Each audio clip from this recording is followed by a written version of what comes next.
அன்னைக்கு கொஞ்சம் யோசிச்சு முடிவெடுக்கலாம்னு சொல்லி பல்லவன் கேட்க, இல்லை பல்லவா, சோழன் பண்ணது ரொம்ப பெரிய தப்பு. அவர் என்னை ஏமாத்திருக்கார் பல்லவா. இவ்வளோ நடந்த பிறகு என்னால் எப்படி அந்த வீட்டில் அவரை பார்த்துட்டு அமைதியாக இருக்க முடியும்? வேணாம், இதுக்கப்புறம் எதுவுமே வேணாம். நான் தனியாக என் உண்டு, நான் வேலை உண்டு நின்றுட்டு போகிறேன் அப்படின்னு சொல்லிக்கிட்டு எங்கள் நிலா என்ன பண்ணுறாங்க, இங்கே கிளம்பி போகிறாங்க. பல்லவா, நான் பார்த்துக்கிறேன், நீ போ அப்படின்னு சொல்லும்போதும், இல்லை நீ உங்களை எப்படி நான் இங்கே விட்டுட்டு போக முடியும்னு சொல்லி கேட்க, இல்லை பல்லவா, இது திவ்யா வீடு தான், நான் திவ்யா வீட்டுக்கு போய் கொஞ்ச நாள் இருக்கிறேன், அதுக்கப்புறமா பேசிக்கலாம் அப்படின்னு சொல்லிட்டு வாசல்லையே இங்கே பல்லவனை அனுப்பி விட்டுட்டு இங்கே நிலா உள்ளே போகிறாங்க. உள்ளே போனால் அந்த கேட்டு காம்பவுண்டை தாண்டி உள்ளே போகும்போது வீடு வந்துட்டு பூட்டியிருக்கேன். அக்கம் பக்கத்தில் விசாரிக்கும் போது திவ்யா வந்துட்டு வெளியூர் போயிருக்கா, இப்போ வரல அப்படின்னு சொல்லிடுறாங்க. திவ்யாவுக்கு கால் பண்ணுறாங்க. ஆமா நீலா, ஒரு முக்கியமான விஷயமா நானும் ஸ்வேதாவும் தான் வெளியே வந்திருக்கோம் அப்படின்னு சொல்லும்போது, அச்சோ நான் இப்போ உங்கள் வீட்டு வாசலில் நிற்கிறேனேன்னு சொல்ல, என்னாச்சு நீலா, ஏதாச்சும் பிரச்சனைன்னு சொல்லி கேட்க, ஆமான்னு சொல்கிறாங்க. சரி நீலா, நம்ம முன்னாடி தங்கியிருந்தோம் இல்லையா, அந்த ஹாஸ்டலில் போய் பாரு அப்படின்னு சொல்லிட்டு எங்கள் நிலா கிட்ட அவங்க ஃப்ரெண்டு திவ்யா சொல்லிடுறாங்க. நிலாவும் அந்த பேக்கை எடுத்துகிட்டு வெளியே நடந்து போயிட்டு இருக்கும் போது தான், ஹாய் நிலா அப்படின்னு சொல்லிட்டு வண்டியை கொண்டு வந்து நிறுத்துற ராகவ் இங்கே நிலாவை பார்க்கவும் செய்கிறாங்க. நீ என்னைக்காச்சும் ஒரு நாள் இந்த மாதிரி வந்து நிற்பனே எனக்கு நல்லா தெரியும். கோர்ட்டில் உனக்கும் சோழனுக்கும் டிவோர்ஸ் கிடச்சிருச்சுன்னு கேள்விப்பட்டேன் அப்படின்னு சொல்கிறாங்க. எனக்கு எப்படி தெரியும்னு பார்க்குறியா? உன்னுடைய ஹியரிங் பற்றின அனைத்து டீட்டெயில்ஸும் எனக்கு தெரியும். உன்னுடைய அதாவது கோர்ட்டில் டிவோர்ஸ் நடக்குதா இல்லையான்றதை பற்றி எல்லா டீட்டெயில்ஸையும் நான் கலெக்ட் பண்ணிட்டேன். உனக்கும் சோழனுக்கும் கோர்ட்டில் டிவோர்ஸ் நடந்தது வரைக்கும் எனக்கு தெரியும். இதுக்கப்புறம் நீ தனி தானே, உன்னுடைய ஹஸ்பண்ட் சோழன்னு உன்னால் இனிமேல் சொல்லிக்க முடியாதுல்ல அப்படின்னு ராகவ் சொல்ல, நீலா இப்போ கூட ஒன்றும் எதுவும் கெட்டு போகலை, நீ எங்கள் வீட்டுக்கு வா, உன்னை நான் மகாராணியாட்ட வச்சு பார்த்துக்கிறேன், நான் உன்னை தப்பாக சொல்லலை, உன்னை நான் கல்யாணம் பண்ணி என்னுடைய மனைவியாக உன்னை நான் என்றைக்குமே சந்தோஷமாக பார்த்துப்பேன்னு தான் சொல்கிறேன்னு ராகவ் சொல்லும்போது, அதே இடத்துல பல்லான்னு ஓங்கி ஒரு அறையும் விடுறாங்க. உன்னுடைய டார்ச்சரை என்னால் தாங்கிக்கவே முடியலன்னு சொல்லிட்டு நிலா கத்துறாங்க. அப்படியே நிலா வந்துட்டு பார்த்து கோவமாக முறைச்சிட்டு அந்த இடத்த விட்டு நகர்ந்து போக, நிலா எவ்வளோ தூரம் போனாலும் உன்னை தேடி நான் வந்துக்கிட்டே இருப்பேன், இப்போ இல்லை எப்போதும் உன்னை கைவிட்டுறவும் மாட்டேன், நல்லா ஞாபகம் வச்சுக்கோ, உனக்கு தான் நான் எப்போதுமே அப்படின்னு சொல்லி பின்னாடி என்னென்னு ராகவ் கத்தவும் செய்கிறாங்க. நிலா பாட்டுக்கு ரொம்ப கோவத்தில் போகிறவங்க நேராக ஸ்டேஷனுக்கே போகிறாங்க. சார் நான் கம்ப்ளைண்ட் கொடுக்கணும் அப்படின்னு சொல்லும்போது, என்னம்மா யார் மேலே கம்ப்ளைண்ட்டு, நீ மட்டும் வந்திருக்க, எங்கம்மா சோழன் அப்படின்னு சொல்லிட்டு இந்த கான்ஸ்டபிள் கேட்குறாங்க. அதுக்கு நிலாவும் அது அப்படின்னு தயங்கியபடி நிற்க, இங்கே வாமா என்ன கம்ப்ளைண்ட் கொடுக்கணும் ரைட்டர் கூப்பிடுறாங்க.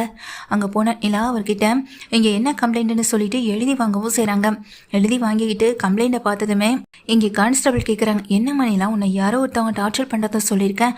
ஆமாம் சார், என்னை ராகுன்னு ஒருத்தர் ரொம்ப டார்ச்சர் பண்ணுறான், சோழனும் நானும் டிவோர்ஸ் வாங்கிட்டு பிரிஞ்சதுனால இப்போ அதை அவன் அட்வான்டேஜாக எடுத்துக்கிறான், என்கிட்ட அவன் அந்த மாதிரி பேசுகிறது ரொம்ப பெரிய தவறாகவும் இருக்கு, நான் சொல்லி பார்த்து கேட்காதப்போ நான் என்ன சார் பண்ண முடியும், ஸ்டேஷனுக்கு வந்து என்னால் கம்ப்ளைண்ட் மட்டும்தான் சார் கொடுக்க முடியும், தயவு செஞ்சு அவரை கூப்பிட்டு கொஞ்சம் கண்டிச்சு விடுங்க சார் அப்படின்னு சொல்லிட்டு நிலா சொல்லும்போது, வெளியே வந்த கான்ஸ்டபிள் நிலா கிட்ட, உன்னோட நிலைமை எனக்கு புரியுதுமா, ஆனால் கோர்ட்டில் இங்கே சோழன் சொன்ன விஷயமே வேற, நீயும் இங்கே சோழனும் ஒருத்தர் புரிஞ்சுக்கிட்டீங்க, ஒன்றா சேர்ந்து வாழ போகிறீங்க, இனி டிவோர்ஸ் பற்றின எந்த விஷயத்தை பற்றி யோசிக்க போகிறதில்லன்னு சோழன் சொன்னானேப்பா, ஆனால் நீ என்னடா டிவோர்ஸ் கொடுத்துட்டுன்னு வந்து சொல்கிறேன், எனக்கு என்ன நடக்குதுன்னே புரியலை அப்படின்னு சொல்கிறாங்க. அவன் என்னை ஏமாற்றி கல்யாணம் பண்ணியிருக்கான், ஏமாற்றி கல்யாணம் பண்ணவங்க கூட எப்படி என்னால் வாழ முடியும், என்கிட்ட எதையுமே மறைக்க மாட்டேன், பொய் சொல்ல மாட்டேன்னு சொன்ன ஒருத்தன் என்கிட்ட எவ்வளோ பெரிய உண்மையை மறைச்சிருக்கான்னு இங்கே தெரிய வரும்போது எப்படி சார் என்னால் அமைதியாக இருக்க முடியும், அதனால தான் கோபத்தில் நான் கோர்ட்டில் டிவோர்ஸ் கொடுத்துட்டேன்னு சொல்கிறாங்க. அச்சச்சோ, அப்போ நடந்த எல்லா பிரச்சனைக்கும் நான் தான் காரணமான கான்ஸ்டபிள் பார்க்குறாரு. உடனே நிலாவை பார்த்து, இங்கே பாருமா, நான் இப்படி சொல்கிறேன் என்னன்னு மட்டும் என்னை தப்பாக நினச்சிக்காத, சோழன் மேலே எனக்கு ஒரு சின்ன அதிருப்தி இருந்தது தான், இல்லைன்னுலாம் சொல்லலை, ஆனால் அவன் உனக்காக நிறையவே அடி வாங்கியிருக்காமா, ஏன் இந்த இடத்துல உங்கள் அப்பா சம்மந்தப்பட்ட அத்தனை பேரும் சோழனை எப்படி அடித்தாங்க, நீ அதை உன் கண் கூட பார்த்துத்தனமாக இருந்தேன்னு சொல்லி கேட்குறாங்க. சார், அந்த சோழன் இந்த இடத்துல வந்து நான் என்னை கல்யாணம் பண்ணிக்கல அப்படின்னு ஒரு வார்த்தையை சொல்லியிருந்தாலே, நானும் அவருக்கு இந்த இடத்துல எனக்கும் அவருக்கு எந்த சம்மந்தமும் இல்லைன்னு சொன்னாலே அதோட முடிஞ்சு போயிருக்கும் சார் சொல்லும்போது, இல்லைம்மா அது முடிஞ்சு போகிறதுக்கு வாய்ப்புன்றது இல்லவே இல்லை அப்படின்னு சொல்கிறாங்க. என்ன சொல்கிறீங்க, நீங்கள் தானே சொன்னீங்க இந்த இடத்துல கல்யாணம் ஒன்று நடக்கலைனாலும் ஈஸியாக உங்கள் அப்பா கிட்ட ஒன்று அனுப்பாமல் நாங்கள் பண்ணியிருக்க முடியும், பார்த்துருக்க முடியும்னு நீங்கள் தானே சார் சொன்னீங்க அப்படின்னு சொல்ல, ஆமாம்மா சட்ட ரீதியாக அதை எங்களால் செய்ய முடியும், ஆனால் சட்டத்தை தாண்டி வேறு எதுவுமே எங்களால் செய்ய முடியாது. ஆமாம், நீங்கள் போலீஸ் ஸ்டேஷனில் இருக்க வரைக்கும் தான் உனக்கு பாதுகாப்பு, ஒருவேளை சோழனே உங்கள் 2 பேருக்கும் கல்யாணம் பண்ணிக்கிற விஷயத்தை பற்றி பேசாமல் இருந்திருந்தா, ஏன் ஒன்று அந்த இடத்துல இருந்து வேறு விதத்தில் காப்பாற்றிருந்தாலும் இந்நேரம் நீ இங்கே எந்திருப்பியான்னு கேட்டால் நிச்சயமாக இல்லைம்மா, ஏன்னா உன் ஃபேமிலியை பற்றி நாங்களும் விசாரித்த வரைக்கும் உங்கள் ஃபேமிலி திருவண்ணாமலையில் பெரிய ஃபேமிலின்னு சொன்னாங்க, அதுவும் இல்லாமல் அரசியல் அப்படி இப்படின்னு நிறைய செல்வாக்குடையவங்க, அப்படி இருக்கும்போது எங்கள் போலீஸ் ஸ்டேஷன்லாம் ஒரு சாதாரண விஷயமா, அரசியல் ரீதியாக அவங்க எதனாலும் பார்த்துருக்க முடியும், பண்ணியிருக்க முடியும். ஆனால் நீயும் கொஞ்சம் யோசிச்சு பாருமா. சோழன் மட்டும் அந்த இடத்துல அப்படி ஒரு முடிவு எடுக்கலைன்னா நீங்கள் வேலையும் பார்த்துருக்க முடியாது, சென்னையில் இருந்திருக்கவும் முடியாதுன்னு சொல்கிறாங்க. எல்லாம் யோசனை பண்ணியபடி நிற்க சோழனை தவிர்த்து உனக்கு வேறு யார் செட் ஆவாங்கன்னா நிச்சயமாக இல்லை. பாத்தியில சோழன் உன் பக்கத்தில் இல்லைன்னதுமே ஒருத்தன் உன் பின்னாடியே வந்து டார்ச்சர் கொடுக்குறான்னு. இத்தனை நாளாக சோழன் கூட ஒரே வீட்டில் வாழ்ந்திருக்க.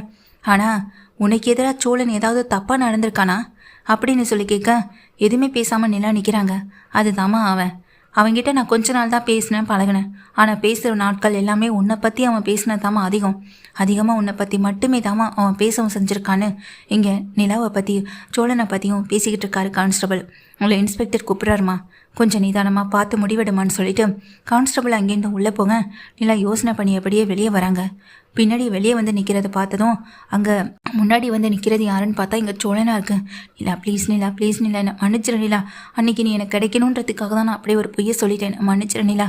என் வாழ்க்கையில் இதை தவிர்த்து வேறு எந்த பொய்யுமே நான் மறைக்கல நிலா, என்னை மன்னிச்சிரு நிலா அப்படின்னு சொல்லிட்டு ரொம்ப காலில் விழுந்து கதறாத குறையாக அழுகவும் செய்கிறாங்க. எல்லாம் பார்த்துட்டே நிற்கிறாங்க. ப்ளீஸ் நிலா, என்னை மன்னிச்சிட்டனா மட்டும் என் கூட வந்துரு நிலா அப்படின்னு சொல்லிட்டு எங்கள் சோழன் கூப்பிட்டுட்டே இருக்காங்க. நிலா யோசனை பண்ணியபடியே நிற்கவும் செய்கிறாங்க. ஆமாம், நீங்கள் எப்படி என் பின்னாடியே வந்தீங்கன்னு சொல்லிட்டு நிலா கோவத்தோட கேட்க, நீ இல்லாமல் நான் மட்டும் அங்கே என்ன பண்ணுவேன்? நீ வந்தால் நான் திரும்ப போவேன், நீ வரலன்னா நான் அங்கே வீட்டுக்கே போக மாட்டேன்னு சொல்லிட்டு நிலா பின்னாடியே போயிட்டுருக்காங்க. என் பின்னாடி வராதிங்க சோழன் அப்படின்னு சொல்ல, நீ எங்கே போனாலும் நான் உனக்கு பாதுகாப்பாக உன் கூடவே இருப்பேன், நீ என் கூட வரவே இல்லைனாலும் அப்படின்னு சொல்லும்போது நிலா டக்குன்னு திரும்பி பார்க்குறாங்க. சோழன் அழுதுகிட்டே நிற்கிறாங்க. சோழன் என்ன இது அப்படின்னு பக்கத்தில் வந்து நிலா கேட்க, இல்லை நீ இல்லைனா நான் இல்லை அவ்வளவுதான்னு சொல்லிட்டு இங்கே பார்த்துக்கிட்டே இருக்கும்போது நிலாவுக்கு மனசெல்லாம் தாங்க மாட்டுது. சரி வாங்க போகலாம் அப்படின்னு சொல்லும்போதும் எங்கே அப்படின்னு கேட்குறாங்க. வாங்க வீட்டுக்கு போகலான்னு சொல்ல, இல்லை கோர்ட்டில் டிவோர்ஸ் கொடுத்துட்டாங்களே. ஆமாம், அந்த டிவோர்ஸ் கேஸு அவ்வளோதானா, நாங்கள் இனிமேல் சேர்ந்து வாழ போகிறோன்னு சொல்லலாமான்னு சொல்ல, அதெல்லாம் சொல்லிக்கலாம், முதல்ல வாங்க அப்படின்னு எங்கள் சோழனை கூட்டிகிட்டு நிலா நேராக வீட்டுக்கு போகிறாங்க. சோழனோட வந்து நிற்கிற நிலாவை பார்த்ததுக்கு பிறகு தான் சேரன், பாண்டியன், நடேசன் எல்லாருக்குமே ஒரு சந்தோஷமாகவும் அவன் செய்து, வாமா நிலா, ஏமா நீ இப்படி அவசரப்பட்டு வீட்டை விட்டு கிளம்பி போனேன்னு நடேசன், சேரன் எல்லாருமே கேள்வி கேட்குறாங்க. இல்லைன்னு இனி எங்கேயும் போக மாட்டேன்னு சொல்லும்போது, நிலா நீ இங்கேயே இருப்பா, எங்கேயும் போகாதப்பா, உனக்கு நாங்கள் இருக்கோம்ப்பா அப்படின்னு அங்கே சேரன் சொல்ல, அதை கேட்டுட்டு நிற்கிறேன் எங்கள் பாண்டியும், ஆமாங்க நீங்கள் இந்த வீட்டை விட்டு போயிட்டீங்கன்னா இந்த வீட்டில் இருக்க யாராலுமே இதை தாங்கிக்க முடியாதுங்க அப்படின்னு அங்கே பாண்டியும் சொல்கிறாங்க. அதே நேரத்தில் எங்கள் சோழன் வந்துட்டு நிலாக்கிட்ட திரும்ப மன்னிப்பு கேட்க, டேய் நீ எதுவும் பேசாதடா, நீ செஞ்ச தப்புக்கு நிலாவை வீட்டுக்கு கூட்டிகிட்டு வந்ததோடு இருக்கட்டும், இதுக்கப்புறம் அந்த பிள்ளைகிட்ட நீ எதையுமே பேச வேண்டாம் அப்படின்னு சேரன் தேடிட்டு நிலாவை கூட்டிகிட்டு உள்ளே போகிறாங்க. ஒரு வழியாக நிலாவை வீட்டுக்கு கூட்டிகிட்டு வந்தாச்சு அப்படின்ற மன திருப்தி இங்கே சோழனுக்கு இருக்குது. நிலாவுக்கு நம்ம மேலே நம்பிக்கை வரணும்னா நம்ம கடினமாக உழைக்கிறதுலையும் நம்ம வீட்டுக்காக நாம் ஏதாவது செய்கிறதுலையும் தான் இருக்குன்னு சோழன் புரிஞ்சுக்கவும் செய்கிறாங்க. நிலாவும் அந்த நாளுக்காக தான் காத்திருக்கவும் செய்கிறாங்க.